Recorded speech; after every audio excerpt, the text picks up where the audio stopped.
beau plateau chargé, on va pouvoir vraiment débattre et échanger. On va sans plus tarder rentrer directement dans le vif du sujet. Alors on le rappelle, dans ce contexte incertain, confinement, puis déconfinement, puis reconfinement, puis redéconfinement, puis interdiction des cours pour enfants en intérieur récemment, c'est un petit peu difficile de se projeter. Première question, je vais m'adresser à Nicolas Isaneva. Quand le premier confinement survient, comment vous vous organisez? Déjà, dans un premier temps, c'est chaud, parce que c'est la première fois que ça se passe, et on se pose d'abord la question de la sécurité des gens, de l'impact de quelque chose qui a l'air gravissime au moment où on découvre. Donc nous, on avait anticipé la fermeture de quelques jours, parce qu'on considérait vraiment que ça nécessitait en tout cas d'avoir plus d'informations pour savoir ce qu'on devait faire. Après, le confinement a été très rapide, donc pour nous, ça a été beaucoup de questionnements de qu'est-ce que c'est, qu'est-ce qui se passe. Ça, c'était plus compliqué, je pense, sur les premières semaines. Et clairement, ça nous a foutu un gros coup au moral, un petit peu comme tout le monde. On s'est senti paralysé. Et une fois que ce cap-là est passé, on s'est posé la question, what next? Comment rebondir, Qu'est-ce qui va se passer après? Du coup, toutes les structures ne font pas forcément pareil à ce moment-là, parce qu'on est en manque d'infos.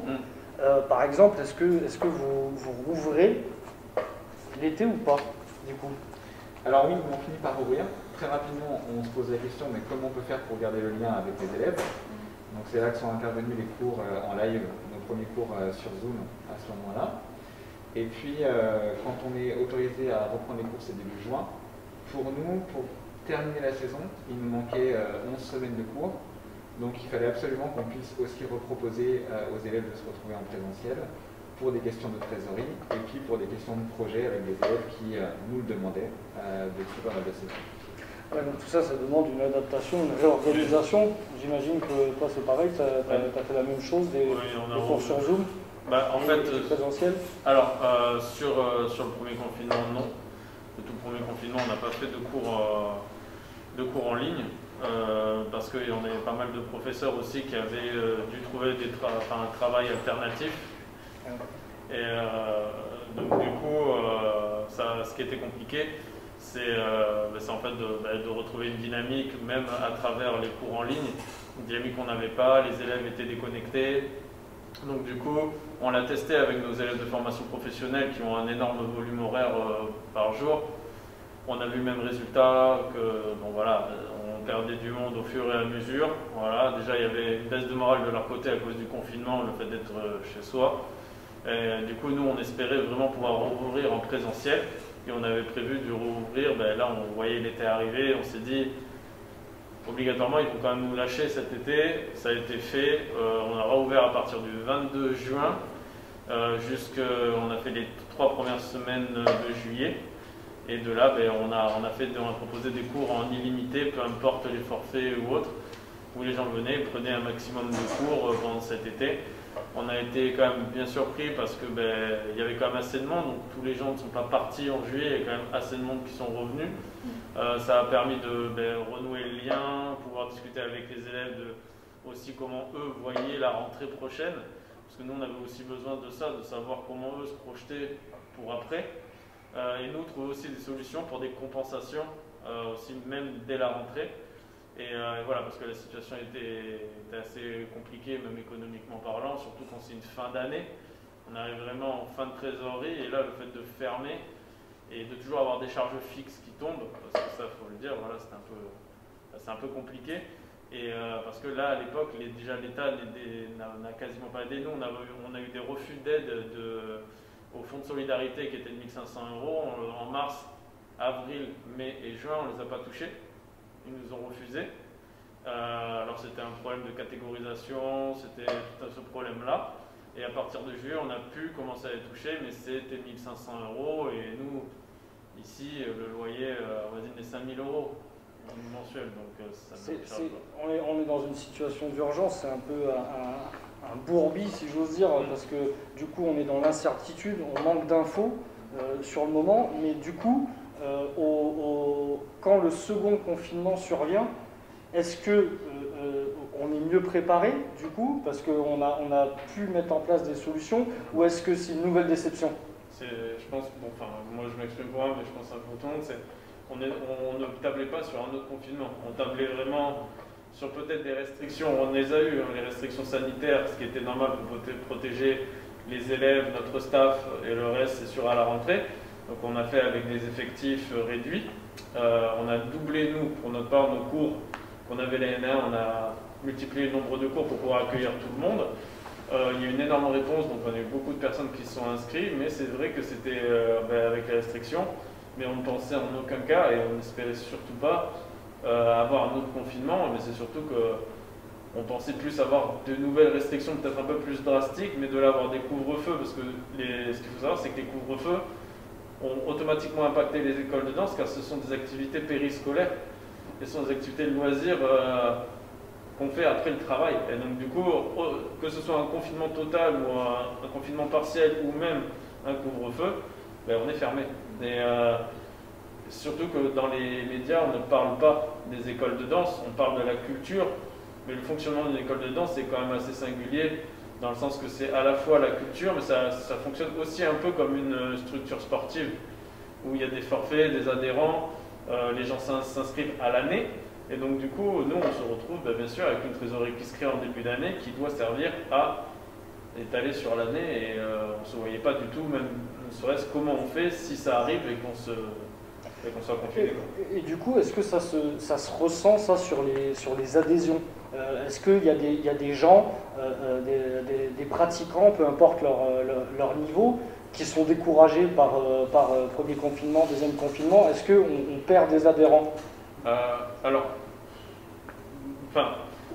nous, on n'a pas perdu d'adhérents. On a gagné parce que je pense qu'à la fin du premier confinement, les gens avaient envie de retrouver de la danse, avaient envie de s'inscrire, de s'amuser, voilà, même s'il y avait des restrictions sanitaires, on a vu, nous, beaucoup de déceptions quand on disait que nos cours étaient complets. Bon, voilà, mais il y avait vraiment un réel engouement. Je pense que tout le monde essayait de vivre comme si ça allait ne pas se reproduire. En fait, c'est surtout ça. Donc, du coup, on a avancé comme ça. On n'a pas forcément perdu d'avance, mais maintenant qu'il y a eu ce second coup, et encore plus dur que le premier, je pense, et je trouverais ça normal aussi, en tant qu'élève, client ou autre, que de la méfiance et de se dire ouais, voilà, qu'est-ce qui va se passer plus tard. Et même nous, en tant que gérant de structure, on se dit est-ce que, bon voilà, comment gérer cette méfiance et comment rassurer nos clients de par soit des choses qu'on va développer pour pallier à cela, en sachant que souvent les cours en ligne ne sont pas forcément bien acceptés. C'est ça un peu le problème, je pense. Vous, Gianniva et Nicolas, ça se passe comment le relationnel élève-adhérent avec ces confinements? Comment vous le gérez? Est-ce que vous remarquez plutôt du soutien de la part des élèves, ou quelles solutions vous mettez en place? Mais il y a différents types d'élèves. Il y a les passionnés qui sont là depuis plusieurs années et qui sont vraiment passionnés de la danse et qui sont plus dans une optique de soutien de la structure pour que la structure continue de vivre, parce que les frais qui continuent de courir, ça peut être vraiment dramatique pour certaines structures. Et il y a d'autres adhérents qui ont fait leur première année, qui étaient débutants par exemple l'année dernière, et qui ne sont pas revenus cette année. Nous, typiquement, on a eu beaucoup moins de monde sur nos cours débutants, parce que quand on se lance dans une activité comme ça, on a besoin d'avoir un petit peu de bagage, de cours, pour justement donner envie de continuer. Et c'est vrai que pour ceux-là, ou ceux qui se sont lancés cette année, c'est plus difficile de comprendre les difficultés de l'école, parce qu'ils ne sont pas encore suffisamment mordus, passionnés, pour vraiment se mettre à la place de la structure chez qui ils ont souscrit un abonnement, en fait. Donc il y a les deux. Il y a les deux. Et forcément, ce qui fait le plus de bruit, souvent, c'est les mécontents. C'est ce qui est difficile en tant que gérant de structure, parce qu'on est nous-mêmes passionnés. On fait ça vraiment pour l'humain, pour la passion, pour donner du plaisir aux gens, donner envie aux gens de s'amuser. Et pour le coup, c'est difficile quand on a des retours qui sont durs parfois, quoi. Oui, les gens à leur niveau ne mesurent pas forcément l'impact, ils n'ont pas la hauteur de la gestion de structure. C'est ça, et ça peut se comprendre aussi.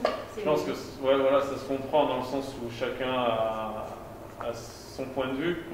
Voilà, en tant que client, on a un point de vue, on a donné de l'argent pour pour avoir une accessibilité à un service, on l'a pas.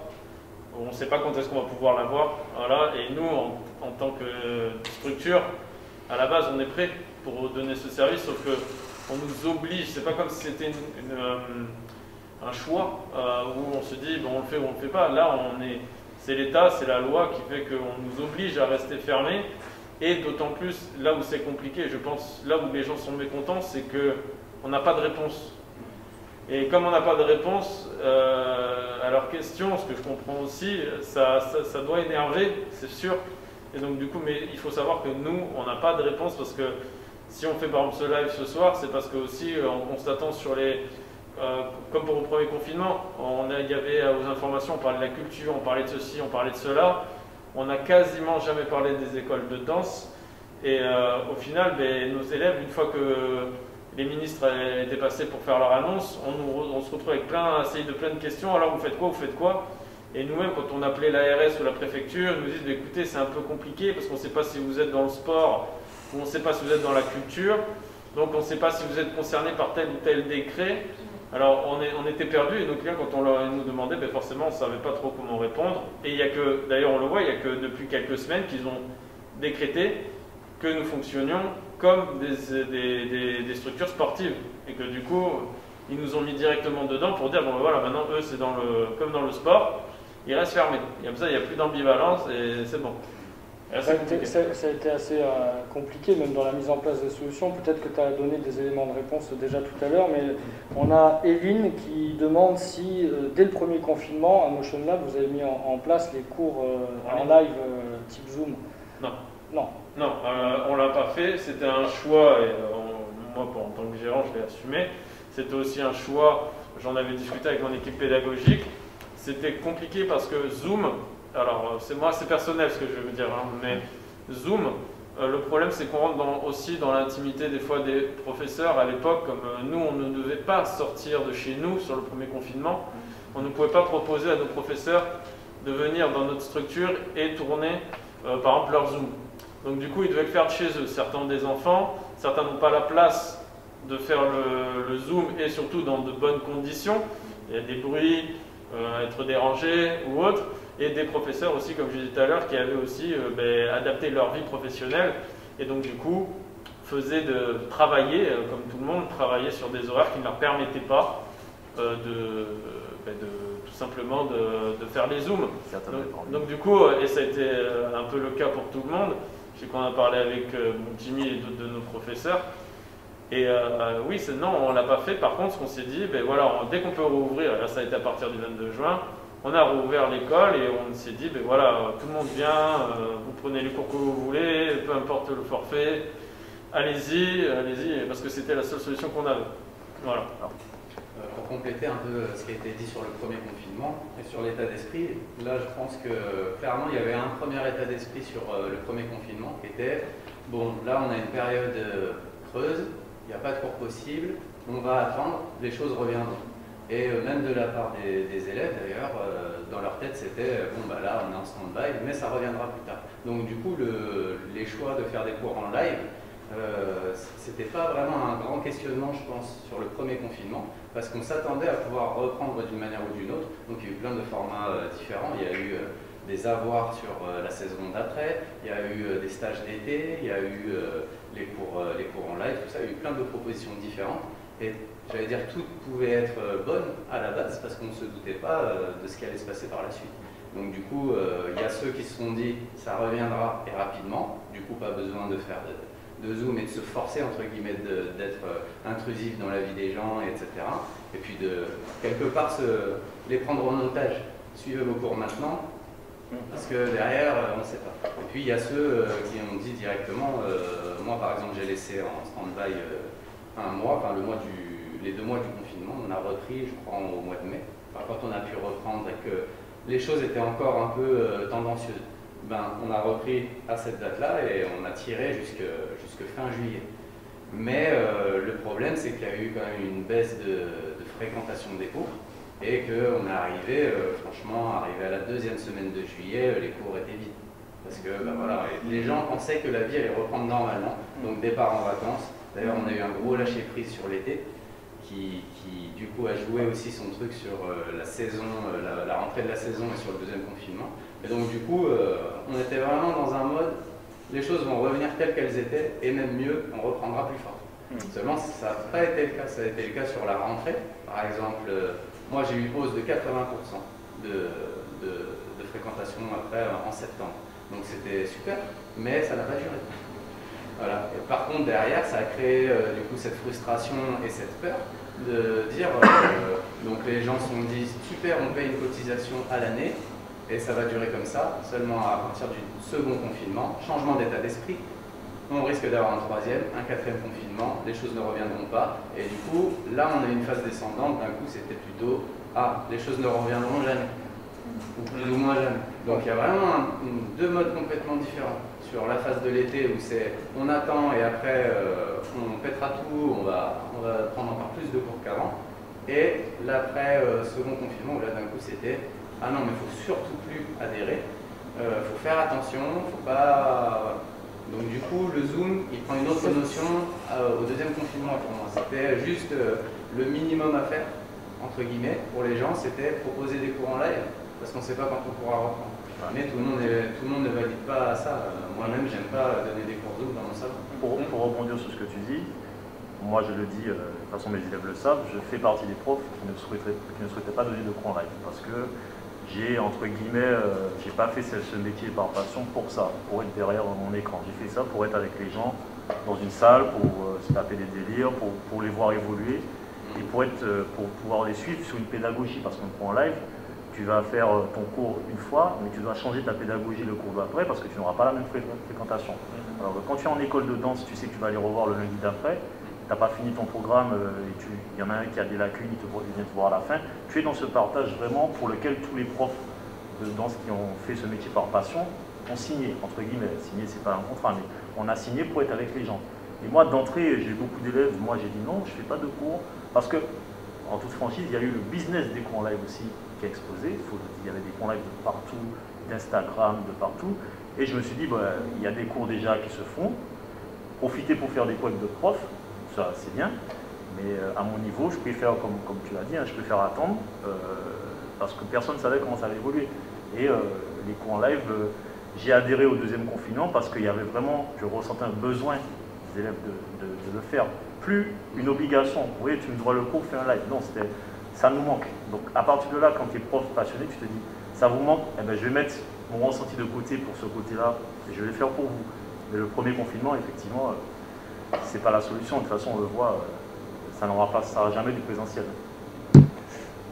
On va cutter bientôt le live Insta pour switcher sur l'autre, sur Notion Lab, si je ne dis pas de bêtises. On va essayer de, nous sur le plateau, de parler un tout petit peu plus fort, parce que ça c'est la technique, on a le son, donc de bien porter la voix. Moi sur ces histoires de cours Zoom ou pas, je pense qu'il n'y a pas de jugement de valeur, juste des choix en fait en fonction des structures, et puis ça dépend de la taille, du relationnel avec les adhérents aussi, et du choix du professeur et des structures. Mais du coup, on remarque quand même qu'il y a des pratiques assez disparates en fait au sein des structures. Certains le font, d'autres ne le font pas. Il y a des distances, il y a des écoles qui mettent des distances bien marquées au sol, d'autres non.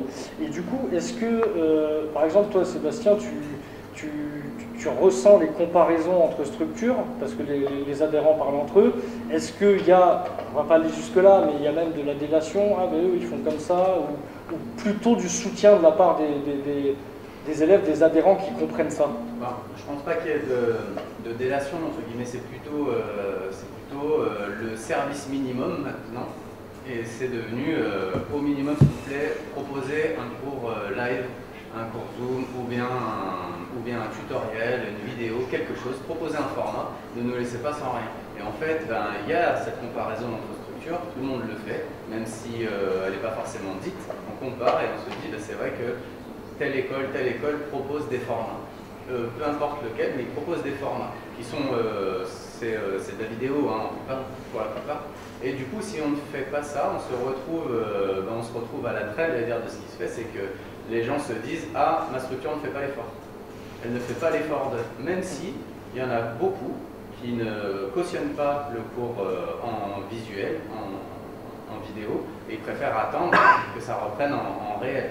Mais on a toute l'autre moitié, si on peut dire, qui attendent des efforts en fait. Et là, on n'est plus dans un côté danse passion ou professorat passion en fait. On est vraiment dans du service minimum pour nous.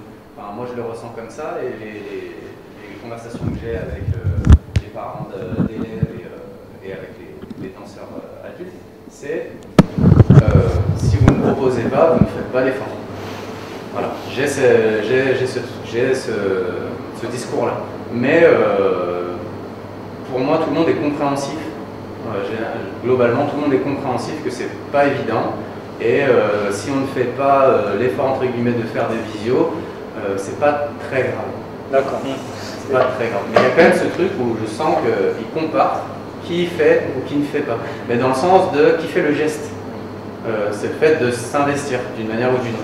Parce que c'est vrai qu'il y a quand même deux formats différents. Il y a le format vidéo enregistré, plutôt façon plateforme, et il y a le format vraiment cours en live. Voilà, c'est deux formats complètement différents. J'allais dire, c'est deux pédagogies différentes. Après, je trouve que, pour ma part, j'ai l'impression que tout le monde demande selon ce qu'il ou elle aimerait avoir de sa structure. Mais je vois par rapport à nous, on a essayé, en voyant qu'il y avait le Covid, du coup, de développer aussi la plateforme qu'on a actuellement. Mais en fait, je ne suis pas sûr que ça ait été perçu de la bonne manière. Parce qu'en fait, en soi, on l'avait développé à la base, qui n'était pas du tout un développement pour la période du Covid.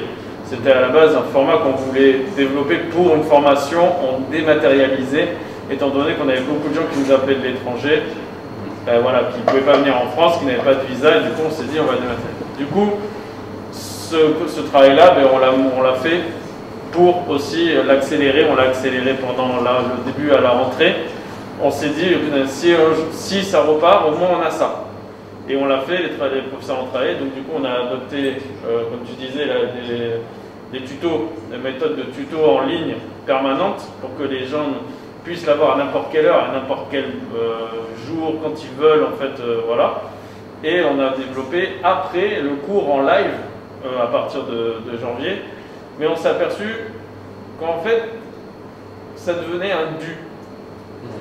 Sauf que ce dû, je suis désolé, mais c'est un coût de développement, même si c'est pas énorme. Je sais que nous, par exemple, on a un abonnement à 9,99 € par mois, et je sais que oui, ça peut être un chiffre pour certaines personnes, je le conçois, mais après, pour avoir accès à quasiment 100 vidéos en tuto, des cours en live qui se sont déroulés donc du coup de janvier à fin février, où ça a été offert à nos adhérents, et on a offert aussi la totalité de l'accès à nos adhérents en janvier, c'est-à-dire les tutos, la musique, les danses performances, etc.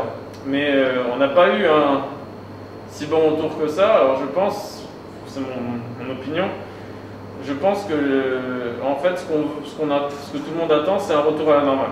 En fait j'ai l'impression que c'est ça, c'est que peu importe les demandes qui sont faites, en vrai tout ce qu'on veut c'est un retour à la normale. Sauf que par la présence d'esprit de savoir que c'est pas possible. Donc du coup nous on est bloqué dans un schéma où il faut qu'on trouve des solutions pour remédier à ça, et qu'on est bloqué. Même si on n'aime pas les cours en ligne, on est tous bloqués, on peut rien avoir. Donc du coup s'il n'y a que ce support-là, si on aime la danse, et qu'on sait que sa structure ou des autres structures ne peuvent pas faire autrement, c'est un minimum de soutien que de venir sur le cours en ligne et de prendre son cours, en fait, sans parler de le payer. Oui, parce que même ça, on va parler du deuxième confinement où on a tous adhéré au cours en ligne, on était tous présents. Moi, j'avoue que vers la fin, j'ai eu du plaisir à retrouver les élèves de façon interposée, avec des commentaires en disant oui, c'était bien, machin.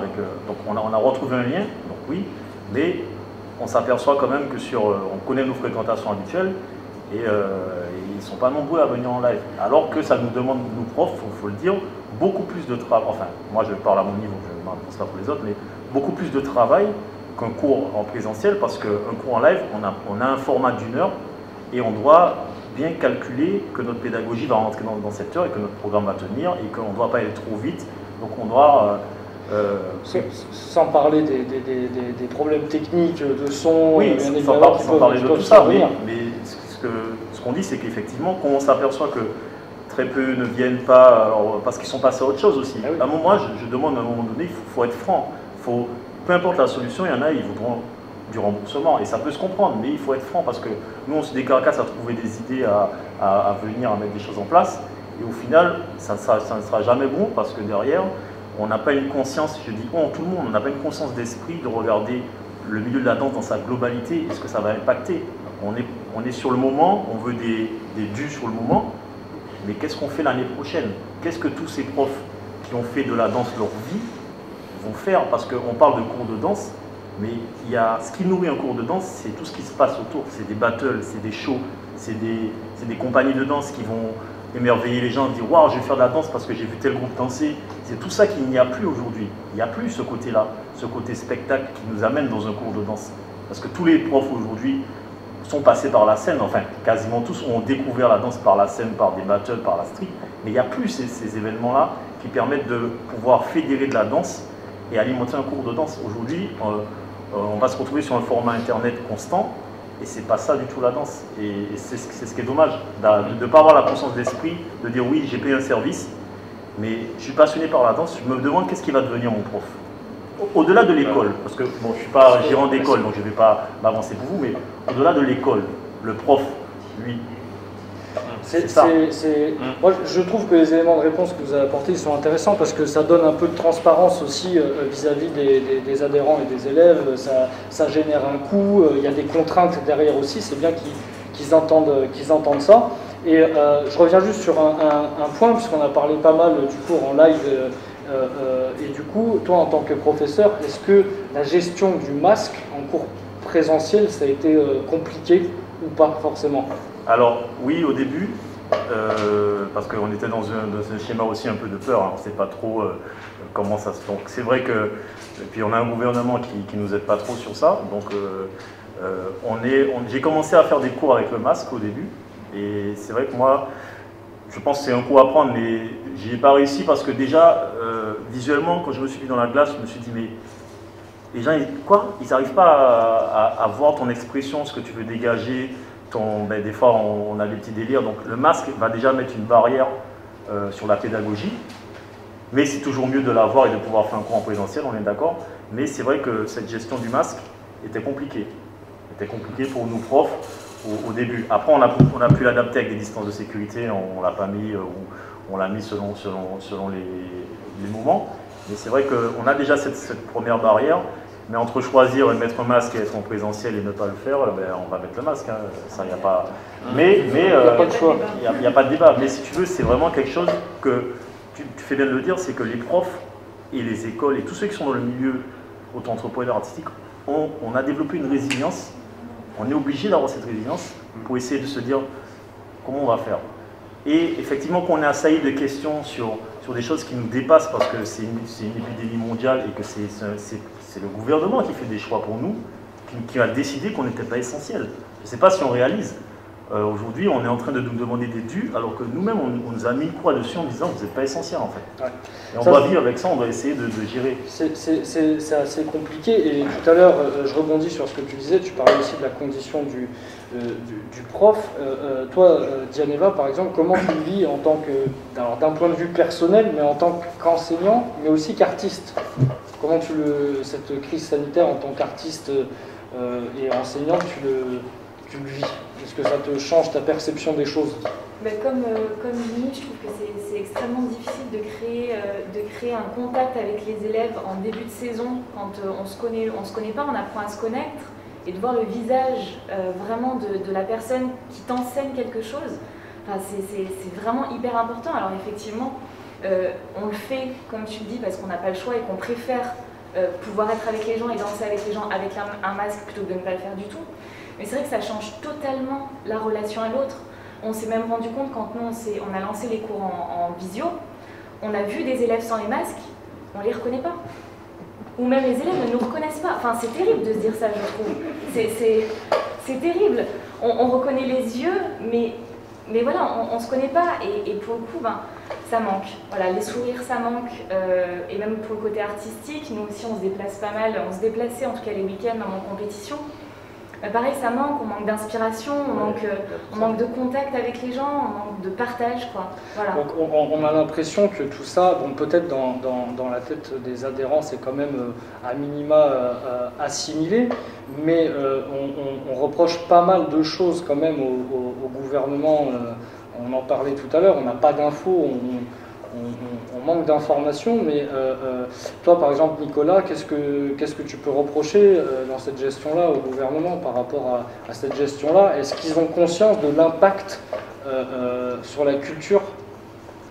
Alors, je pense que c'est difficile parce que le gouvernement gère beaucoup de situations. Donc nous, dans la culture, à moins d'avoir des gens qui sont vraiment sur le terrain, c'est compliqué.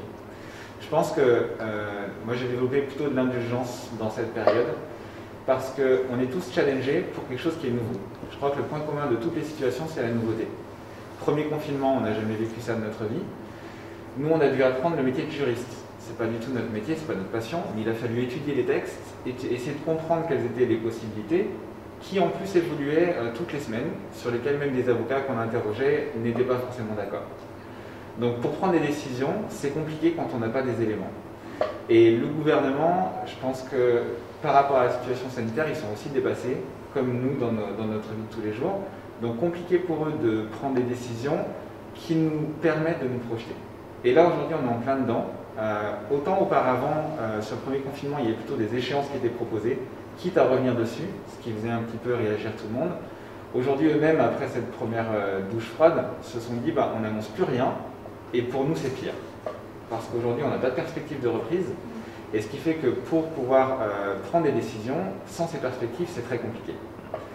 Donc on s'est retrouvé, ce que disait tout à l'heure Anto, aussi à devoir faire preuve de beaucoup de pédagogie auprès des élèves, pour leur expliquer quelle est notre situation. Et ça c'est compliqué, parce que ça change déjà au fil des semaines. Et pour le coup, il faut trouver les bons mots pour dire désolé, jusqu'à maintenant, pendant pour nous 10 ans de gestion, on savait quoi faire sur une année, on savait quelles étaient les décisions à prendre pour que ça se passe bien. Aujourd'hui, on n'a plus ces éléments en main. Donc, moi j'aurais tendance à faire ce reproche-là au gouvernement, et en même temps, en vivant cette situation depuis bientôt 1 an, je comprends et je peux imaginer qu'eux-mêmes soient dépassés par cette situation.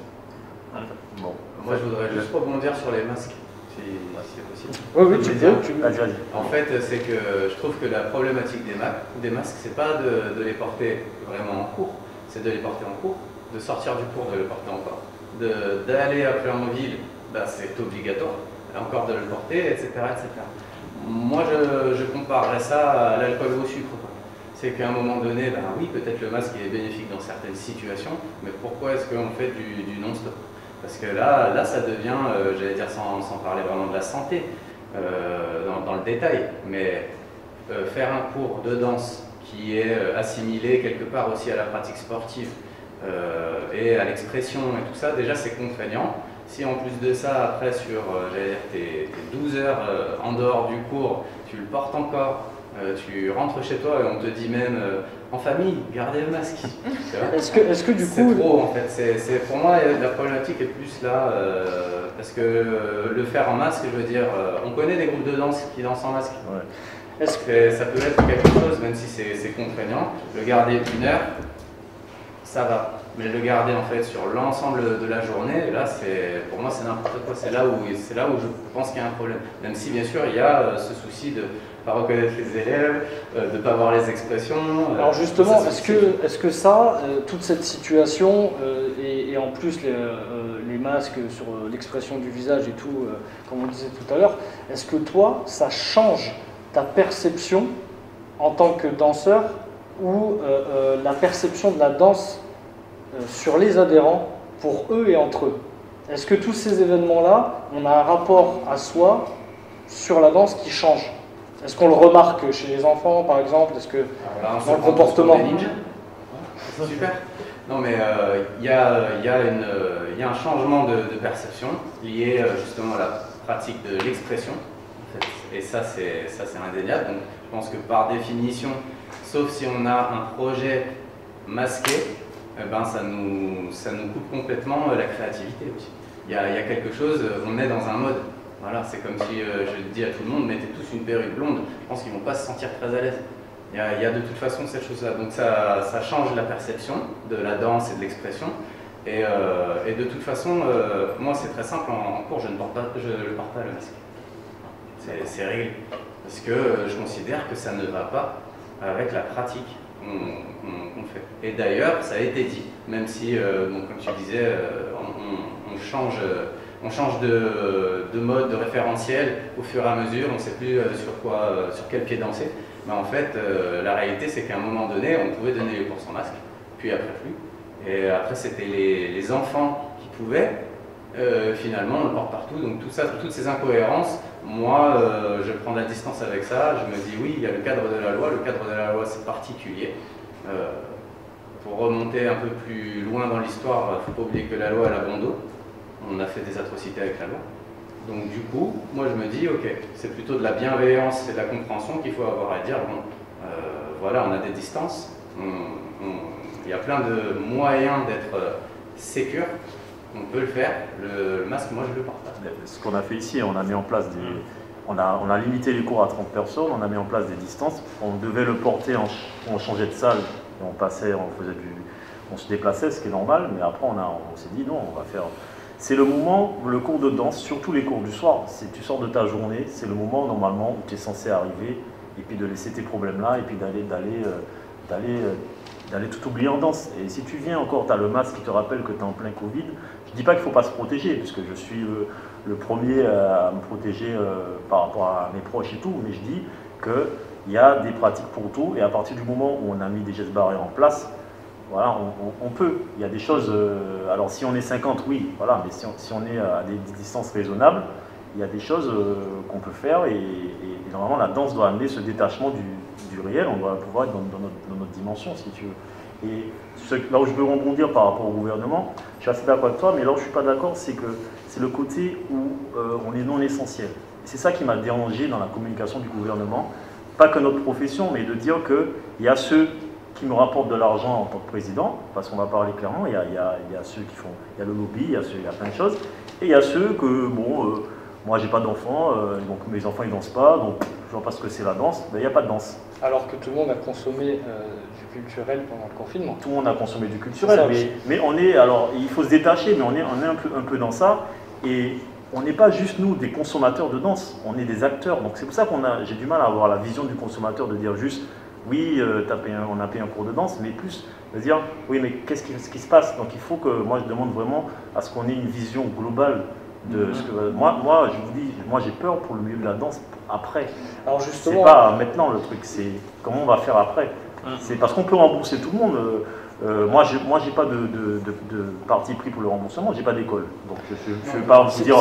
voilà, je dis juste que derrière, il y a des profs qui sont restés, qui ont dû changer de boulot, qui ont dû changer leur mode de vie parce qu'ils ont fondé leur vie sur la danse. Et autant ils sont profs, autant ils sont acteurs dans la danse, ils font des spectacles, des choses, il n'y a plus de résidence, il n'y a rien. Et moi, quand d'abord un élève me dit je veux être remboursé, je lui dis pourquoi? Ma première question c'est pourquoi? Est-ce que oui, parce que j'ai pas mon service, oui, mais derrière, est-ce qu'on ne peut pas attendre la fin de la saison? Alors, je vais me faire peut-être envoyer des pierres, mais parce que moi je dis il y a une saison qui a commencé, on n'a pas d'infos, et l'idée c'est de dire bon ben j'ai déjà investi mon argent, j'attends. Je vous donne jusqu'en, par exemple, en mars. Là, aujourd'hui, on sait très bien comment ça va se passer. Mais dès le début, on était assaillis. Oui, je veux être remboursé. Alors que nous-mêmes, on est déjà en train de se dire comment je vais manger demain, en fait. En fait, ça, en tant que prof, je parle pas. C'est assez compliqué. Alors, je me fais juste l'avocat du diable, là, si tu le permets. C'est que d'un autre côté, dans la réalité économique aussi, c'est qu'il y a certains adhérents qui, eux aussi, se retrouvent dans une difficulté financière et où ils vont avoir une gestion des priorités, où ils vont dire ah ben, bien sûr, je dois d'abord remplir mon frigo, donc la danse loisir, je vais demander un remboursement. Je vais te répondre sur ça très clairement. Je vais te répondre très clairement sur ça. Un adhérent qui va payer, je ne parle pas des cartes, qui va payer son année, c'est décaissé à 400, je ne connais pas les tarifs, mais il va payer 400 € sa saison. ça a été encaissé, ou échelonné, peu importe. Je ne dis pas qu'il n'a pas besoin d'argent. On est dans un truc où c'est compliqué en ce moment. Je dis juste que cet argent-là, c'est un investissement qu'il a fait. On prend le prof qui, lui, doit donner, avec son cours, il paye son loyer. L'adhérent ne va pas, au moment où il a décaissé son argent, il ne paye pas son loyer. Le prof, lui, va payer son loyer, il va donner des cours par passion, mais aussi parce qu'il a besoin de manger. Donc, quand il voit que le Covid met son business à terre, que ce soit un gérant d'école, que ce soit un gérant de salle de fitness, peu importe, il se dit « Waouh, comment je fais pour manger ?» Et derrière, lorsqu'on lui dit, parce qu'il y a eu des élèves qui ont demandé des remboursements parce qu'ils n'arrivaient pas à manger, oui, il y en a qui ont demandé des remboursements parce que c'était Noël et qui veulent lui faire des cadeaux de Noël. Donc nous, profs, lorsqu'on entend ça, on dit « Waouh, s'il vous plaît, quoi. » À un moment donné, il y en a, ils ne mangent pas. Et encore une fois, je ne me défends même pas parce que moi, je travaille à côté, mais je suis quand même prof. Mais je sais que j'ai des amis profs à qui j'ai dû aider parce qu'ils ne pouvaient pas manger. Et il y en a, ils m'ont dit, je ne sais pas quoi faire. Il y en a, ils ont rendu leur appart, il y en a, ils sont revenus au pays. Moi, j'ai des potes antillais, ils sont rentrés aux Antilles parce qu'ils ne pouvaient plus. Là, du point de vue, j'allais dire, des gens qui ont payé des adhésions, donc les adhérents, tout ça, ils se disent comment je peux récupérer du financier et pas comment je peux créer du financier. Alors que nous, notre problème, c'est pas de comment récupérer du financier, c'est comment créer du financier. Et eux, ils n'ont pas cette distance-là de dire « Ah, mais en fait, je ne peux pas récupérer de l'argent sur de la nourriture que j'ai achetée, c'est acheté et peut-être même consommé et tout ça. » Par contre, ils ne se disent pas ah, il faut que je change de métier, il faut que je crée de l'événementiel, il faut que je crée tout ça. Toute notre problématique, en fait, nous, en tant que gérant de structure ou organisateur et danseur, c'est comment on fait pour rebondir, pour créer plus, pour gagner mieux notre vie, ou du moins regagner notre vie. Et eux, ils sont sur comment je peux récupérer. Donc c'est un autre fonctionnement. En fait, ce que l'État aurait dû faire, c'est ne pas donner des aides, c'est nous donner un budget pour rembourser les gens. Puisque c'est ça, en fait, qui va déterminer que les gens soient satisfaits ou pas. Parce qu'on va nous aider à survivre, mais les profs, moi, je ne veux pas être assisté par l'État. Je veux faire mon métier, je veux donner mon cours, je vais te payer pour mon cours parce que j'ai transpiré. On n'est pas là en train d'attendre nos aides. Et puis, je vois. Alors, il faut savoir, parce qu'il y a deux choses, après, je ne vais pas monopoliser, mais il y a des auto-entrepreneurs qui sont aussi professeurs. Il y a plus souvent d'auto-entrepreneurs et d'intermittents du spectacle. Les auto-entrepreneurs, comme moi, je le suis, tu ne factures pas. Tu ne factures pas ta prestation de service, tu n'as pas d'argent. Donc il faut que les élèves aient conscience qu'il y a plusieurs types de structures. Il y a des structures privées et il y a des structures associatives ou, je ne sais pas si c'est votre cas, mais qui ont quand même la chance d'avoir, pas toi, mais il y a des associations quand même locales qui est données par l'État. Et l'État va dire, bon ben on ferme. Et ils vont se dire, bon ben c'est pas moi, c'est la mairie. Et eux, c'est bien parce qu'ils arrivent, ils savent qu'ils seront là l'année prochaine. Mais des structures privées ou des profs qui sont auto-entrepreneurs, comment ils font derrière? On n'est pas sur la même urgence, on n'est pas tous logés à la même enseigne. Voilà. Ceux qui sont intermittents, ceux qui ont une convention collective avec des municipalités. C'est ça. On n'est pas, c'est ce que je disais, c'est un petit peu disparate, toutes ces pratiques-là. Et du coup, c'est assez compliqué. Je lis juste une remarque d'Eline qui revient sur les masques et qui disait que les recommandations, c'était de changer de masque tous les 4 heures. C'est effectivement difficile de le garder lors d'une activité physique. Mais pour le coup, on est tous logés à la même enseigne. Donc ça, c'est des difficultés que vous avez évoquées tout à l'heure aussi. Là, on en revient sur des difficultés plus générales. Là, c'est une question. C'est qu'on est tous logés à la même enseigne. Je trouve que ça, c'est typiquement immoral. C'est qu'on est tous logés à la même enseigne, mais on ne pratique pas tous la même chose, on n'a pas tous les mêmes métiers. Non, elle parlait dans les pratiques, dans les cours de danse pour les professeurs dans toutes les écoles. Pour ce qui est cours de danse. Mais du coup, en fait, est-ce que, parce que là, pour la suite, pour l'avenir, et là je pose une question ouverte à tout le monde, est-ce que vous avez anticipé un 3e confinement? Est-ce que vous avez pensé à des solutions? Alors, je sais ce que tu vas me répondre, mais comme par exemple des cours de danse en RV, en réalité virtuelle, est-ce que ce serait possible? Et qu'est-ce que vous attendez de l'État? Qu'est-ce qu'il faudrait faire? Alors, en fait, déjà, je pense que tous là, on n'attend rien de l'État, parce que sinon, voilà. Mais aujourd'hui, il faut savoir que entre guillemets, le client, parce que on va parler clientèle, aujourd'hui, peu importe la solution, il ne sera plus dans l'attente. Pourquoi? Parce que lui aussi, il est pressé à côté dans la vie de tous les jours avec des restrictions. Donc lui, on va lui proposer un cours virtuel, on va lui proposer un cours sur un toit, on va lui proposer un cours dans un parking. il y en aura 10, parce que les plus passionnés, ceux à qui ça manque, et les autres vont te dire « Ouais, mais moi, j'ai pas payé mon abonnement pour ça ». Ça veut dire qu'on est dans deux périodes, comme disait Sébastien, on est sur l'après-période qui est déjà aggravée par un contexte sanitaire. Au mois de septembre, ça aurait pu marcher, de dire on va te donner un cours dans un parking, ils vont te dire ok. Là, il y en a qui ont fait une croix et qui veulent récupérer leur investissement, c'est tout. On aura beau faire, peu importe la solution qu'on voudra, et ils voudront récupérer leur investissement. Et c'est ça qui est dommage. Moi, je ne dis pas qu'il ne faut pas rembourser, attention, je dis, puisque toute prestation non faite, effectivement, je dis, ayez en tant qu'élève, juste, et même nous, profs, parce qu'on essaie de vous comprendre, on essaie de comprendre que vous avez besoin de votre investissement, mais ayez une conscience globale du monde de la danse. Je termine juste sur un exemple qui est personnel. Moi, j'ai mon fils qui fait du judo. Moi, ils ont dit on va vous rembourser, ils ne m'ont jamais remboursé. J'ai pas rappelé, je me suis dit c'est bon.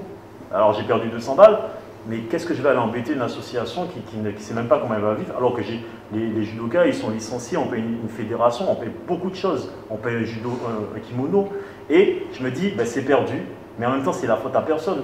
Et je ne vais pas aller frapper tous les jours à la porte du dojo pour dire, hey, mon argent, qu'est-ce que tu fais, j'ai besoin de payer, de vivre. Non, on est tous dans une situation de crise, et il faut qu'on ait une conscience de se dire ça, collective. On parle beaucoup de solidarité dans la danse. C'est maintenant que ça doit se voir, là. C'est maintenant. Fort heureusement, il y a beaucoup d'adhérents qui pensent comme toi, qui soutiennent les structures, mais c'est bien aussi d'expliquer cette vision-là. Moi, je reviens sur ma suggestion. Est-ce que, Nicolas, tu te vois, toi, par exemple, donner des cours de West Coast Swing en réalité virtuelle? Alors, j'adore ta question, parce que j'adorerais tester ce système, mais ça voudrait dire que chaque personne doit être équipée d'un casque aussi chez lui. Je pense que c'est à peu près le prix d'une cotisation. Il n'y a pas des applis? C'était est-ce que vous avez prévu un troisième confinement? En fait, la différence avec ce que vivent les gens, c'est que nous, on est en deuxième confinement perpétuel. Il ne s'est pas arrêté celui-là. Donc même si on annonce un troisième confinement où les gens restent chez eux, pour nous, dans notre activité, ça ne change rien. Depuis fin octobre, on est en confinement. Et d'ailleurs, le couvre-feu au niveau juridique est considéré comme un confinement. Donc notre activité, tu l'as très bien expliqué en tout à l'heure, elle est à partir de nous de 18h pour 90% des cours. Donc nous, ça fait 5 mois qu'on est en confinement. Donc pour l'instant, ça continue. Et notre vraie question, c'est quand est-ce que le couvre-feu se lèvera? Oui, on attend juste ça. Je pense qu'il y a aussi un truc à dire. Tout à l'heure, tu parlais comment on se voit plus tard. Franchement, en soi, on ne parle même pas de troisième confinement parce que déjà, pour les personnes comme vous êtes Jimmy qui sont adhérents, au début il y a eu de la patience. Sur le premier confinement, je parle. La compréhension. Deuxième, il y en a qui commencent à nous dire ouais, mais vous pouviez l'anticiper. Il y en a qui nous font valoir des articles du 12-17 du code du commerce qui prévaut en fait le fait que quand un contrat n'est pas on va dire honoré jusqu'à la fin, ben, il doit être remboursé au du moins du prorata de ce qui n'a pas été perçu. Et il y a le cas, nous, il y a l'article du code pareil, code civil du 12-18 qui prévoit un cas de force majeure en cas d'une situation qui n'est absolument pas prévisible et qui ne nous incombe pas de notre propre volonté, par exemple là de fermer. Et donc du coup là rentre en jeu la discussion, la négociation et essayer de trouver le meilleur parti pour les deux.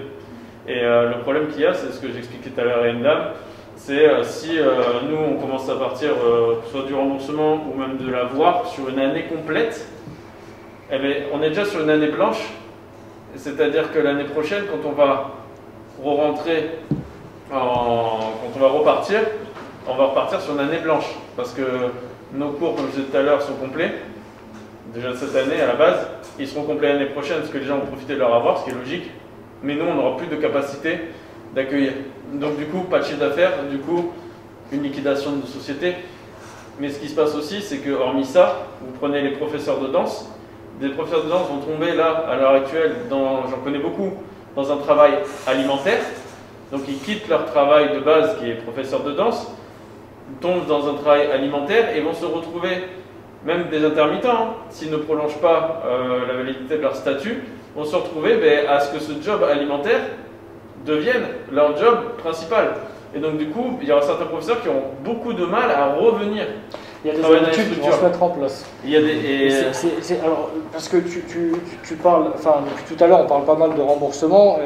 Là, je m'adresse à celles et ceux qui gèrent des structures. Les assurances dans tout ça, comment ça se passe? Ah bah, c'est très simple. Elle se mouille pas. Non, mais on peut se poser la question. On peut se poser la question. Non, les On s'est assurances, posé la question avec d'autres écoles qu'on a appelées pendant le premier confinement. Et j'ai un ami qui a contacté une vingtaine d'assurances. Aucun ne se mouille pour rembourser quoi que ce soit en cas de confinement. Ouais. Et donc nous, c'est la question qu'on s'est posée en début d'année. Comment on fait, sur quoi on se projette pour permettre aux élèves d'être en confiance quand ils commencent avec nous. Donc on avait fait deux choses. Les assurances, on a créé notre propre assurance. Donc c'est ce qu'on a mis en place. Et ensuite, qu'est-ce que je voulais dire? Je ne sais plus. J'ai un trou. C'est pas bien grave. Tu parlais De toute de. façon, sur les assurances, ils ont sorti leur propre décret en disant que tout ce qui est Covid, ils ne prennent plus en charge. Que ce soit dans la vie de tous les jours ou sur les structures. Et les cotisations ont augmenté. Voilà, et les cotisations ont augmenté, c'est qu'ils ont pris le double pas. peine. Voilà. Tout à fait. J'ai retrouvé ma deuxième idée, qui était de se dire comment on fait pour se projeter. Il a fallu qu'on anticipe en disant est-ce qu'il pourrait y avoir un autre confinement? Combien de temps ça pourrait durer? Pour essayer de prévoir des solutions tout de suite et prévenir les élèves en début d'année.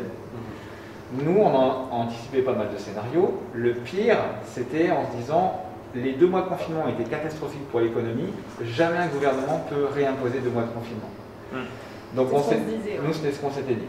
Donc on avait prévu une marge, on s'était dit, allez, à la limite, au maximum, s'il y a 4 mois de confinement pendant l'année, entre septembre et juillet, on peut donner les 30 semaines de cours qui étaient prévues pour les élèves. Sauf que là, on a dépassé les 4 mois, et pour le coup, chaque semaine qui passe, depuis le 1er mars, c'est des cours qu'on ne pourra pas rendre. Le calendrier ne le permet pas. Donc même dans une anticipation catastrophique qu'on avait imaginée en début d'année, on était loin de s'imaginer ce qui était en train de se passer.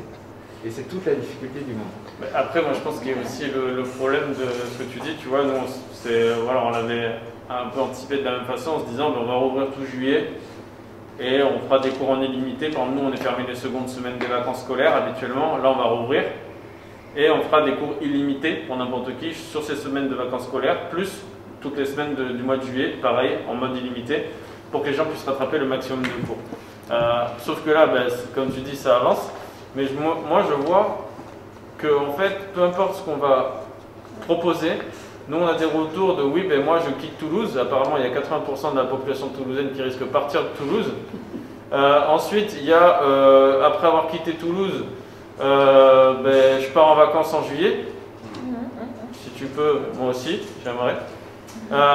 Etc., etc. Mais, je suis désolé, je vais peut-être être franc, mais au bout d'un moment, sur nous, on n'a que ces solutions-là.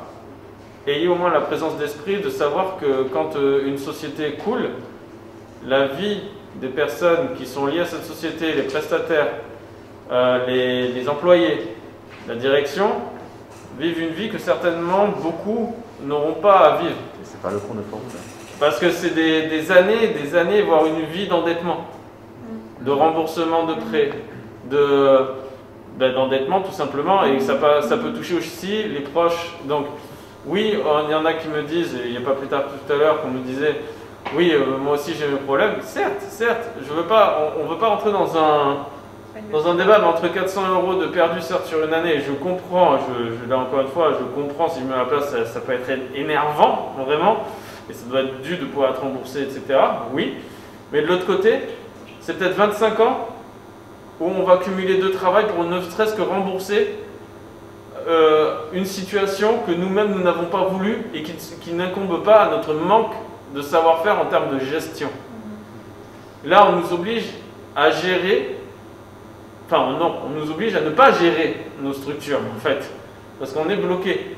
Donc, à un moment donné, soit tout le monde, comme on disait là, on est ensemble, ceci, cela, je pense que ça devient de la foutaise. Il n'y a pas de on est ensemble, c'est un peu... Moi, je montre, et il y a une personne d'ailleurs qui a eu la franchise, d'ailleurs tout à l'heure de me le dire, on n'est pas ensemble. Moi, j'ai ma situation, vous avez votre situation. Je dis pas de souci, il y a des textes de loi. Fait comment? Ah oui, au bout d'un moment, le problème, c'est que ça va arriver sur ces discussions-là, avec les gens qui étaient au début compréhensifs, qui deviennent de moins en moins, qui commencent à parler à d'autres qui n'étaient déjà pas compréhensifs, et du coup, ça fait boule de neige, et au final, on va se retrouver avec des revendications qui sont encore une fois... Je le pense sincèrement, qui sont aussi dans une certaine logique, si on se met à la place des gens, logique, je comprends. Mais à un moment donné, être ensemble, c'est aussi comprendre ce que vit l'autre. Et essayer de se projeter un petit peu, du moins, dans ce que vit l'autre. C'est pas parce qu'on a une structure qui fait 400 mètres carrés qu'on gagne des millions par mois. Moi, j'ai 2 travails. Et voilà, c'est ça aussi.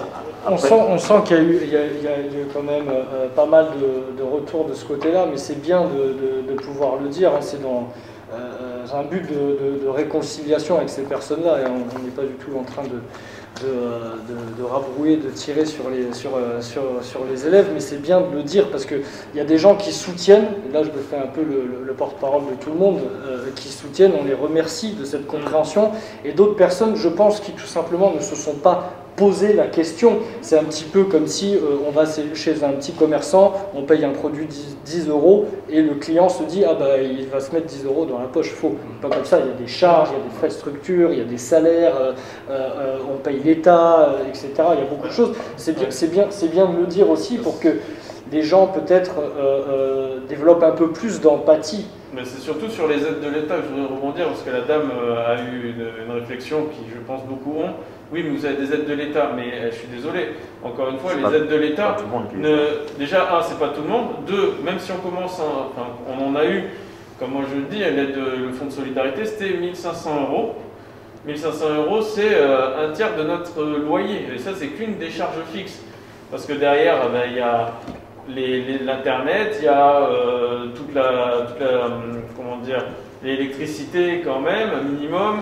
Il y a la TVA, parce que quand on vend de la TVA en début d'année en tant qu'entreprise, on vend 20% de TVA, on va aussi devoir la rendre à l'État. Parce que, et comme par hasard, ça tombe sur les premiers jours de confinement du mois de novembre. Donc à un moment donné, oui, où sont passés notre argent? Demandez à Macron. Oui. Donc à un moment donné, c'est ça aussi, c'est qu'à un moment donné, il va falloir dire les choses et c'est pas nous, désolé, je ne pars pas au Lulu avec l'argent de mes clients. Il y a un truc qui est grave, parce que je parle au niveau des structures, quand on échange avec les dirigeants d'écoles de danse, c'est qu'aujourd'hui on va tomber, dans la même façon que tu disais, on est tombé dans un petit concours de oui, mais mon école elle a fait ça, ton école n'a pas fait tout, on va tomber dans moi je suis remboursé, pas ton école. Donc on va commencer à se servir un peu de ça, ça va créer une petite guerre de dire ben, la meilleure école est celle-là parce qu'elle a su nous rembourser. On n'est pas sur un service client où vous avez quelque chose de cassé, on peut vous rembourser. Le problème c'est que c'est ça, et il y a des écoles qui fonctionnent dans leur trésorerie avec des spectacles de danse. Ce n'est pas le cas ici, toi je sais que c'est ton cas, ça veut dire qu'à partir du mois de mai, ils vont préparer leur rentrée de la saison d'après avec les fonds du spectacle de danse qu'ils vont investir. Et ils vont préparer leurs inscriptions parce que c'est la vitrine. Ça, ils n'ont pas ça. Les écoles n'ont plus ça. Ça veut dire qu'on ne peut plus compter sur le bouche à oreille, mais ce côté spectacle de danse, on va fédérer du monde, on ne l'a plus puisqu'on ne peut plus accéder à la culture, au théâtre, etc. Donc il y a déjà cette perte de chiffre d'affaires. On ne peut pas démarrer une saison parce qu'on va démarrer en septembre. On sait tous qu'on ne sait pas quel effectif on aura d'inscrits, on ne sait pas. On arrive en cours, même nous, chaque rentrée, on a un peu le stress de savoir est-ce qu'il y a du monde et tout. Mais il y a ce côté-là et qu'on demande déjà, rembourser déjà en démarrant en septembre, et que ces écoles se disent ouais, mais je fais comment parce que je n'ai pas d'entrée d'argent. Voilà, de toute façon, on va arriver au remboursement. Moi, ce que je veux dire aux élèves, c'est que je ne suis pas contre, de toute façon, je n'ai pas de structure, mais je ne suis pas contre le fait de vous rembourser. Je suis contre le fait de. Déjà, fallait nous donner le temps aux structures de pouvoir se réorganiser, de pouvoir se dire comment on fait, plutôt que chaque mois les assaillir de oui, moi je vais être remboursé. Et puis, comme vous dites, on a un service, on doit un service, eh bien, au mois de mai, on tire un trait et puis on dit bon, comment on peut faire? Laissez-nous poser les solutions. Bien sûr. Et voilà. On va revenir juste après sur les effectifs parce que c'est important. On a Inès qui nous fait une remarque et qui dit oui, mais pour garder les gens compréhensifs, les lives sont nécessaires. C'est juste une remarque, c'est son point de vue. Et on a une remarque de Chaud aussi qui nous dit et des cours en plein air. Est-ce que par exemple toi Sébastien, t'en as fait? Même s'il fait froid un petit peu en ce moment, donc quelques beaux jours à Toulouse. Moi, est-ce que toi t'en as fait? Je suis aussi intervenant dans des structures. Donc au niveau de mon association, on n'en a pas fait parce qu'on n'a pas de parking, parce qu'on n'a pas d'espace plein air et que c'est compliqué de trouver des espaces en ville dans lesquels on peut se rassembler et en plus se rassembler en n'étant pas trop nombreux et espacés. Donc du coup, je ne le fais pas au niveau de l'association, mais j'interviens dans 2 écoles où on donne les cours en plein air. Voilà, on fait ça en plus sur le week-end, on va dépasser le couvre-feu, etc. Donc c'est quand même c'est faisable. Les gens apprécient en tant qu'élève, les élèves apprécient? En fait, clairement, je pense qu'on arrive à saturation des supports vidéo. Parce qu'il y a, comme disait Anto, les plateformes qui de base ne sont pas une solution anti-Covid, anti-restriction. C'est pas une roue de secours, c'est des vrais formats de danse, c'est des vrais formats d'apprentissage et c'est les plateformes. Okay, ça, c'est vraiment un format. Donc du coup, on a déjà tout cet apport. Puis on sait que sur les réseaux sociaux, maintenant, en termes d'apport vidéo, je parle vraiment de visuel, entre Instagram et Facebook, on est surchargé entre guillemets de visuel. Puis quand on rentre à 18 h et qu'il n'y a rien à faire, je pense que Netflix il se régale avec Disney+, etc. Et donc du coup, en vrai, on est non-stop sur nos écrans. Là, rien que là, je veux dire, on a tous nos téléphones sur nous, là, dès que ça sera fini, on sera comme ça. Et en fait, je pense qu'on arrive à la saturation du support vidéo en général, et on aime du coup le réel avec l'interaction et tout ça. Donc du coup, les cours en plein air, clairement, ils font du bien. Est-ce que tu parlais des écrans et Jimmy parlait des effectifs. Par exemple, toi, Dianiva, est-ce que tu n'as pas l'impression qu'à force, va y avoir un certain nombre d'adhérents qui vont baisser les bras, qui vont plus revenir, qui vont perdre le goût à la danse, qui vont passer à autre chose? C'est la grosse crainte, je trouve, de la prochaine saison. Déjà, si on survit à cette saison, déjà, c'est la première question. Il y a déjà du découragement. Oui. Il y a déjà du découragement. Autant le premier confinement, ça a été finalement long, mais court quelque part, parce qu'on a pu quand même reprendre, on a pu retrouver les élèves. Donc en septembre, on était déjà en suspense, mais finalement, les gens sont revenus parce qu'ils en avaient besoin. Autant là, ça dure, on ne sait pas ce qu'il en est, on ne pensait pas qu'on serait reconfiné, ben, on est reconfiné, c'est encore pire que le premier confinement. Là, on se pose vraiment la question, mais comment ça va se passer septembre prochain? Est-ce que les gens vont avoir envie de nous faire confiance et de s'inscrire à des cours en ayant cette espèce d'épée Damoclès sur la tête de qu'est-ce qui va se passer, est-ce qu'on va être reconfiné? C'est beaucoup d'incertitudes pour le coup.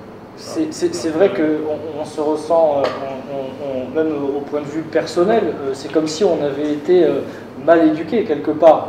On a pris l'habitude de rester chez soi, enfermé, avec des habitudes à se faire livrer des repas, à regarder certaines plateformes qui proposent des films de divertissement, etc. Donc on est rentré dans un processus mental. Et est-ce que, en tant que directeur de structure et professeur, c'est une question ouverte, est-ce que vous avez commencé à ressentir des répercussions physiques et psychiques sur les élèves? Énormément. C'est logique. Après, comme tu disais, on prend d'autres habitudes. C'est-à-dire que même si c'est des passionnés, pour les remotiver, moi j'ai une discussion avec des gens qui étaient très assidus au cours. Quand je leur dis, ouais, mais tu viens pas sur le live? Ah, mais là j'ai la flemme. Hein. Je lui dis, oui, mais c'est à l'heure du cours normal. Ouais, mais tu comprends. Et je comprends parce qu'effectivement, quand on y passait à autre chose, parce qu'on n'avait pas le choix, ben, on va découvrir que effectivement le lundi, ben, c'est bien d'être chez soi aussi à 21 h au lieu d'être en cours, de rentrer à 23 h. On le découvre et c'est une réalité. Pareil pour nous, les profs. Nous, on prépare nos cours le week-end. Enfin, en tout cas, je vais parler pour moi, je prépare mes cours le week-end, parce que j'ai cours le lundi. Mais c'est vrai que quand tu as un week-end où, ah tiens, j'ai pas de cours à faire, ah tiens, j'ai pas de cours, ah ben cool. Mais c'est vrai que tu rentres dans un schéma qu'il ne faut pas trop t'habituer parce qu'on a tous envie de reprendre. Et beaucoup d'élèves et de profs rentrent dans ce format. Je voudrais rebondir sur ce qu'a dit Inès. Une question d'Inès sur le fait une remarque, ouais. Une remarque d'Inès pour garder les gens, il faudrait, pour garder les gens en confiance, je crois. Les lives sont nécessaires. Les lives sont nécessaires. Le problème, c'est que, moi je suis d'accord, dans un sens, je suis vraiment d'accord. Maintenant, ça devient un peu plus essentiel qu'avant. Sauf que nous, on a fait l'expérience sur 1 mois et demi. Et être en live, c'est des coûts pour une structure. Je ne parle pas de rémunération des professeurs, qui en est une, mais surtout, c'est que nous, dans le fonctionnement qu'on a, par exemple avec l'application, pour donner des lives de qualité qui ne sont pas Zoom, etc., c'est avec un bon son, etc., une bonne qualité d'image, et aussi pouvoir avoir l'option miroir, tout le reste. C'est des choses qui nous coûtent en fait de l'argent parce qu'il faut les héberger sur un serveur. Chaque live est hébergé sur un serveur. Je fais le détail parce qu'il faut vraiment comprendre. Et à un moment donné, quand on voit que sur un professeur qui a habituellement 30 élèves dans son cours, voire plus, et que sur le live, il en a 8, et que derrière, en allant dans le temps 4, et puis 3, et puis 1, et puis on annule le cours. À un moment donné, qu'est-ce qu'il faut faire? Est-ce qu'on continue ces lives? Parce que les lives mobilisent des gens, c'est-à-dire le professeur, la personne derrière les caméras, la personne à la régie. Et voilà, ça mobilise du temps, des moyens, et pour qu'en fait on se dise que 20% des personnes assistent à ces lives, et encore 20%, je monte dans les tours parce qu'on a quand même envoyé pratiquement 400 mails, et je les ai envoyés personnellement, alors pas la blague, personnellement, un par un, à chaque personne, pour les inviter à avoir accès gratuitement à tous les lives qui étaient passés, et alors je donne les statistiques maintenant, mais sur 386 personnes, enfin mails envoyés à chaque personne, on en a eu 69 qui ont validé leur accès. Sur les 69 qui ont validé leur accès, au global, on doit avoir 20 personnes en tout sur les lives. Donc, au final, garder le contact, c'est sûr, je le comprends et je suis tout à fait d'accord avec Inès, mais à un moment donné, s'il y a un tel désintéressement pour ça, parce que, il y en a, les lives, ça les saoule, comme on disait, il y en a, ils ont complètement lâché, et il y en a, ils ne veulent pas, et ça c'est mon avis, je vais me faire tirer dessus, mais c'est pas grave, il y en a, ils ne veulent pas cliquer sur le lien, de dire, bon, j'ai pas cliqué, j'ai pas vu, et quand on les voit, je savais pas, et vous remboursez quand même? Non. Non, parce que vous voyez ce que je veux dire, au bout d'un moment, on fait l'effort de proposer des solutions. L'effort de proposer des solutions à nos moyens et en essayant de faire le maximum de choses. Et encore une fois, ce qu'on disait tout à l'heure, ce que tu avais posé comme question, comment on va faire à l'année prochaine pour rassurer, entre guillemets, ou sécuriser un service. Mais nous, on avait prévu d'inclure dans nos forfaits l'application. C'est-à-dire que quand on est adhérent, on a forcément l'application sur un an. Ce qui permet, au cas où il y ait un autre confinement, de pouvoir avoir accès à du contenu en ligne qui soit en dur, c'est-à-dire que vous pouvez suivre quand vous voulez, et du contenu certainement en live qu'on développera pour aussi pouvoir le suivre, voilà, comme vous voulez. Mais c'est compliqué parce que même en ayant fait des cours en live à la même heure que d'habitude avec les mêmes professeurs, on s'est aperçu que les gens, comme disait Jimmy, préféraient peut-être rester chez eux, faire autre chose, et ne voulaient pas être devant leur ordinateur, en sachant que par exemple Zoom, souvent, quand on se connecte, on peut couper la caméra. Mais d'autres personnes ne voulaient pas faire Zoom parce qu'on voit chez eux, ou au-delà sur l'application qu'on a, on ne voit pas chez vous, et d'ailleurs le professeur ne vous voit pas, parce que c'est aussi un autre, mais il ne vous voit pas. Et vous êtes chez vous, et puis voilà, il y en a même qui pendant des lives nous disaient qu'ils étaient en train de regarder ça sur le canapé. Donc, ce que je veux dire, c'est que là, on ne peut pas faire, honnêtement, on ne peut pas faire plus dans le sens où on est, enfin nous, moi, je parle pour ma structure, on ne va pas pouvoir faire plus. Et en extérieur, ok, alors 400 élèves, trouver le même planning sur le parking de derrière, oui. Parce que à 18h, tu peux plus. Oui, pardon, oui, c'est vrai, à 18h, on peut pas, donc il faudrait que vous arrêtiez le travail pour venir danser. Et sinon, on fait le week-end, mais loger 400 personnes sur un week-end, sur un parking à l'arrière qui fait 300 mètres carrés, même si la police passe, s'il y a un regroupement de personnes sans masque, dehors, en train de danser, on fera une fois, ça aurait été cool et ça sera juste un bon souvenir. Donc en fait, maintenant, malheureusement, on essaie de chercher des solutions et je comprends que tout le monde essaie de trouver, ça c'est bien, et comme je dis souvent à nos adhérents, aidez-nous à trouver des solutions. Si vous en avez, n'hésitez pas à nous les envoyer. On va les étudier et puis ça se trouve, vous avez peut-être des solutions que nous, on n'a pas vues. Alors, on a une remarque d'Amel qui dit qu'en tant qu'adhérente qui soutient l'école et surtout les professeurs, je ne demande pas de remboursement, mais juste de la considération et d'être rassuré. J'ai besoin de savoir que les écoles cherchent et proposent des solutions.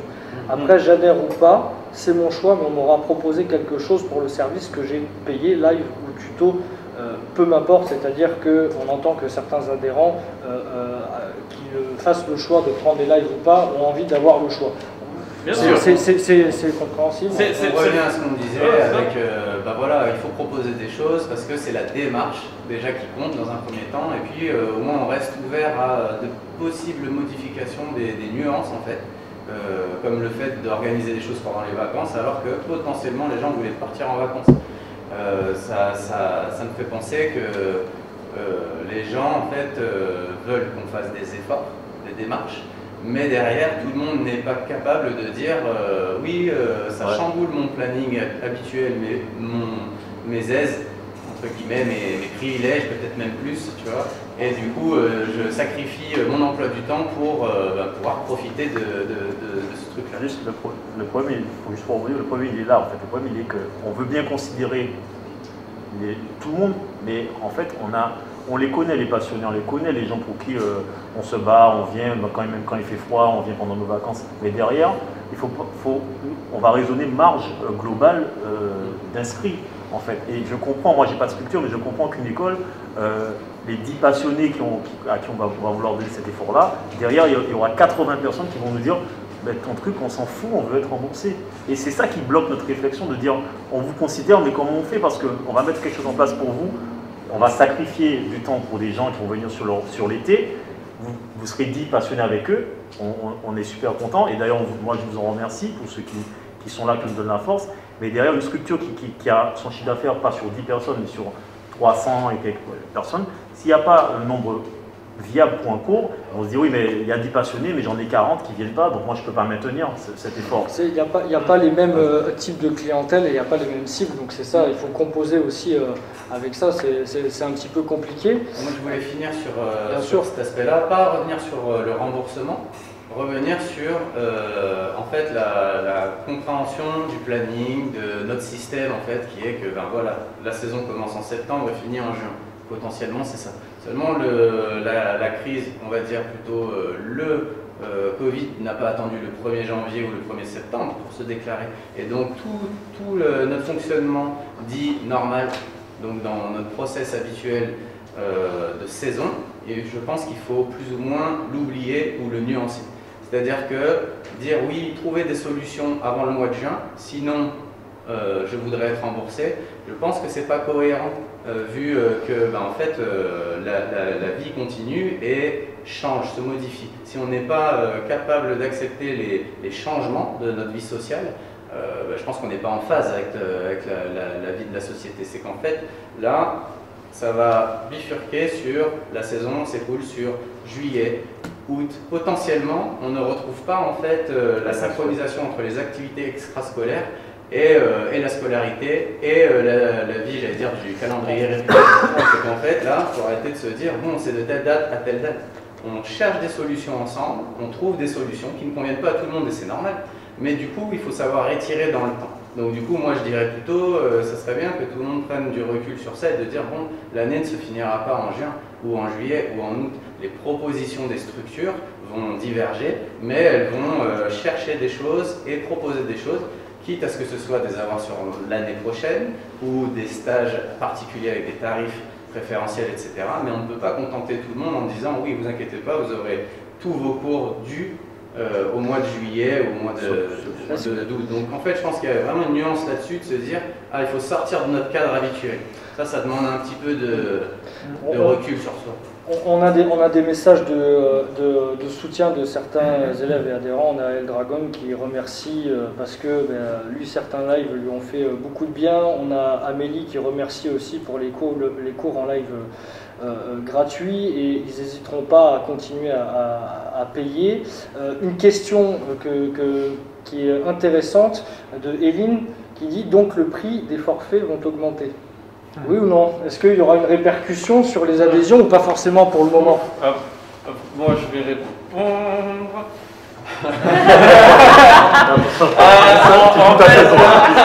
Il va jouer la saison. Non, en fait, moi, pour les forfaits... Peut-être que vous n'en êtes pas là encore, on ne sait pas. La question se pose forcément, mais je pense que... ça engage moi. Je préfère garder la tarification qu'on a, elle ne changera pas.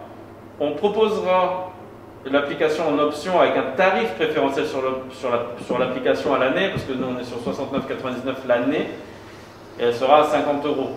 Voilà, donc ce sera une tarification qui sera supplémentaire. Voilà, donc ce sera un coût supplémentaire sur votre forfait. Voilà. Donc après, Ce n'est pas obligatoire. Bien entendu, ça ne sera absolument pas obligatoire. C'est juste pour les personnes qui pensent en avoir aussi l'utilité et aussi peut-être aussi pour se rassurer en cas de coup dur. Après, ça c'est une réflexion, une première réflexion. Là, c'est brut comme ça, mais il faut encore étudier. Peut-être que ce ne sera pas 50 €, peut-être que ce sera inclus dans le forfait, peut-être que... En fait, tout va dépendre aussi, est-ce que les structures seront aussi assez rassurées du fait que leurs adhérents les suivront l'année prochaine. Parce que si on a peur de perdre 60% de nos adhérents, il va falloir qu'on comble quelque part. Et c'est vrai qu'on se dit, après avoir dit ça, ah mais c'est dommage pour ceux qui nous suivent et qui nous soutiennent, qui prennent un shoot à la rentrée avec 20% d'augmentation. C'est pas logique, en soi. C'est pas logique. Donc, c'est une très bonne question, en même temps c'est un dilemme qui est assez compliqué. Est-ce que dernière question, il nous reste à peu près 10 minutes sur le... Je vais compléter ça, mais... Vas-y Sébastien. En fait, juste par rapport à la tarification, je pense que c'est un peu difficile de répondre comme ça, parce que normalement les coûts des choses dépendent du coût de la vie, dépendent de l'inflation, par exemple. Et en fait, du coup, forcément, là si on se retrouve avec plus de frais en règle générale, ça paraîtrait logique que dans les écoles de danse, les tarifs augmentent, entre guillemets. Après, c'est à nuancer.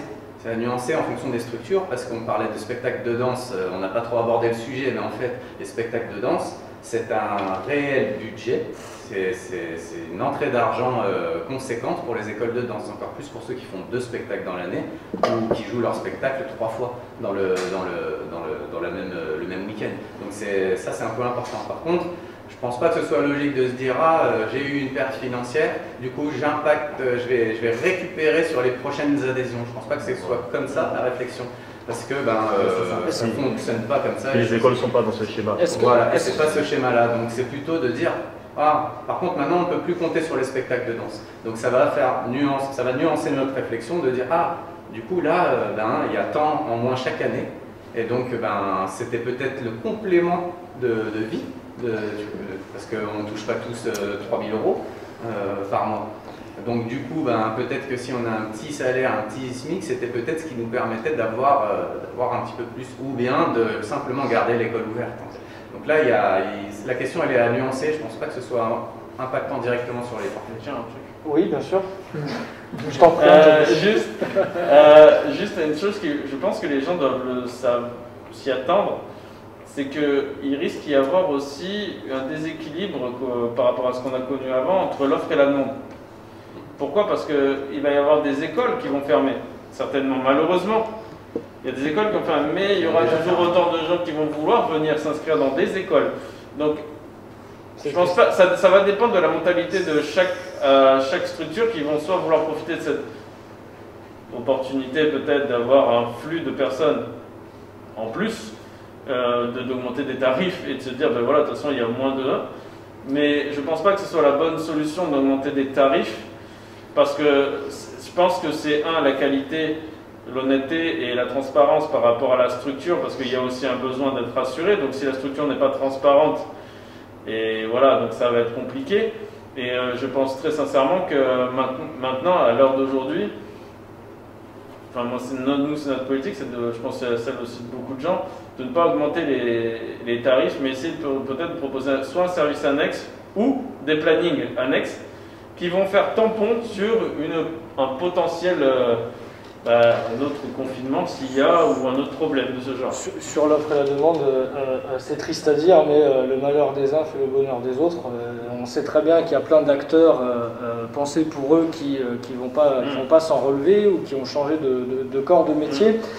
Dernière question, et là je m'adresse un petit peu à tout le monde. Vous aviez des choix assumés qui étaient peut-être différents, mais d'une manière générale, on sent des avis assez homogènes. On sait qu'il y a certaines écoles, certains corps de métier qui se sont un petit peu ralliés pour faire entendre leur voix. Est-ce que vous pensez que c'est une bonne chose, ou est-ce qu'il faut continuer à gérer chacun de son côté? Qu'est-ce que vous pensez de cette démarche-là, à votre point de vue personnel? Ça peut être intéressant ou pas? C'est intéressant, ça dépend du fond. D'accord. Je pense que c'est intéressant de se rallier si on est dans de bonnes, comment dire, c'est bienveillant. Si c'est bienveillant. Moi, je pense qu'il faut, c'est même plus qu'intéressant, je pense qu'il faut se rallier aujourd'hui. Je ne Oui, sais oui. pas sous quelle forme, mais je pense qu'il faut se rallier pour plus tard. Pas maintenant, mais pour l'après-Covid, pardon. Il faudrait se rallier pour qu'on puisse avoir une même ligne de conduite pour ne pas déséquilibrer, comme tu disais, le monde de la danse. Parce qu'il y en a qui vont en profiter sur de bonnes raisons, il y en a qui vont en profiter pour de mauvaises raisons, mais il faut qu'on puisse se rallier et avoir... Ça va être délicat, parce que là, tu vas toucher un peu entre guillemets, au business de chacun.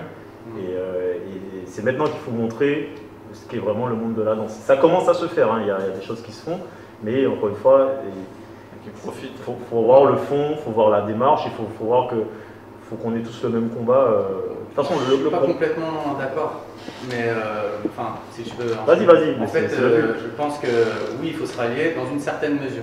Dire il faut qu'on ait tous la même ligne de conduite, je ne suis pas d'accord.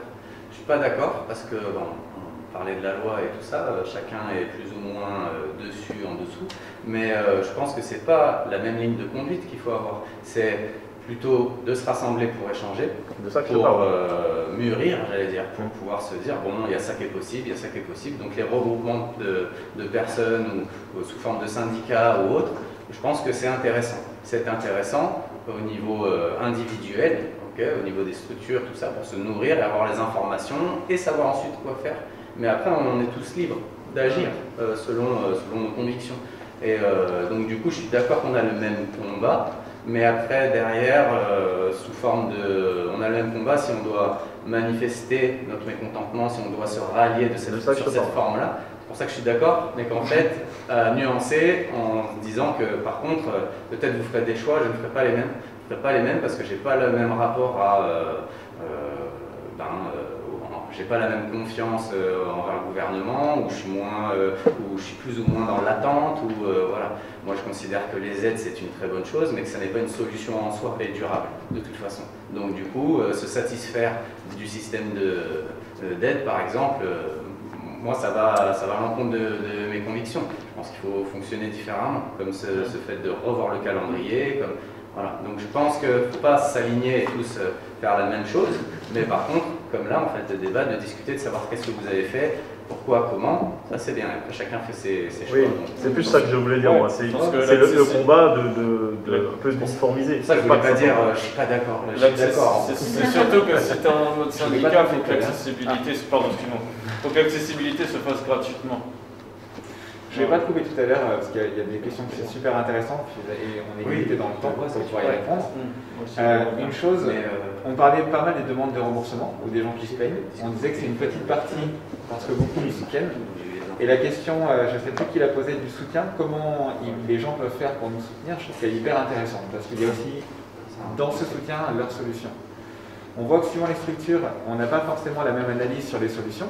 Par exemple, nous, effectivement, au niveau des Zooms, on a considéré que c'était quelque chose qui ne marchait de moins en moins. Donc, on préfère maintenant miser sur les cours en présentiel, même si on est limité et que ça nous pose d'autres problèmes. Je pense qu'il y a deux choses. C'est faire confiance sur le fait que les directeurs d'école se défoncent pour trouver des solutions. On propose différentes alternatives et on teste et on voit ce qui se passe et on essaie de s'adapter. Donc, leur soutien, c'est déjà de la compréhension, de pouvoir être patient, de ne pas être dans l'instantané. Par exemple, quand il y a une annonce au gouvernement, tout de suite nous poser des questions, qu'est-ce qui se passe? Parce que ce n'est pas notre métier et que ça nous demande du temps de réflexion. Et la deuxième chose que nous on a mis en place, c'est si on met des remboursements, ce sera à partir de la fin de la saison, c'est-à-dire à partir de début août, mais pas avant. Parce que c'est uniquement à la fin de la saison qu'on peut faire un bilan. Donc, même s'il y a des remboursements, il y en aura, mais laissez-nous le temps d'arriver jusqu'à la fin de la saison, savoir ce qu'on a réussi à faire et faire un vrai bilan, pour pouvoir ensuite déclencher les remboursements ou d'autres solutions s'il y a besoin. D'accord. Voilà, donc en ce sens-là, cette patience-là nous aidera et évidemment, les dons des cotisations seront sûrement pour nous une clé indispensable pour pouvoir se sortir de cette saison qui est particulièrement difficile. Merci pour ces éléments de réponse. J'ai trouvé que c'était très intéressant parce que vous avez apporté plein d'éléments de réponse qui étaient assez transparents par rapport aux adhérents vis-à-vis du gouvernement. On est un petit peu tributaire des décisions de toute façon, mais c'était intéressant de voir en tant qu'acteur, directeur de structure et professeur, comment vous avez un petit peu vécu le truc. Merci encore Nicolas et Dianeva dans Cadence. Merci Jimmy, merci Anto et merci Sébastien, merci à toutes et à tous de nous avoir suivis. On vous rappelle l'existence de l'application, juste ici, Motion Live, qui dispense des cours en ligne, des tutos et des playlists sur laquelle vous pouvez retrouver ce live. On vous dit à très bientôt. Keep informed, comme on dit. C'était François Gustave Ghost. À très bientôt. Bonne soirée. Merci.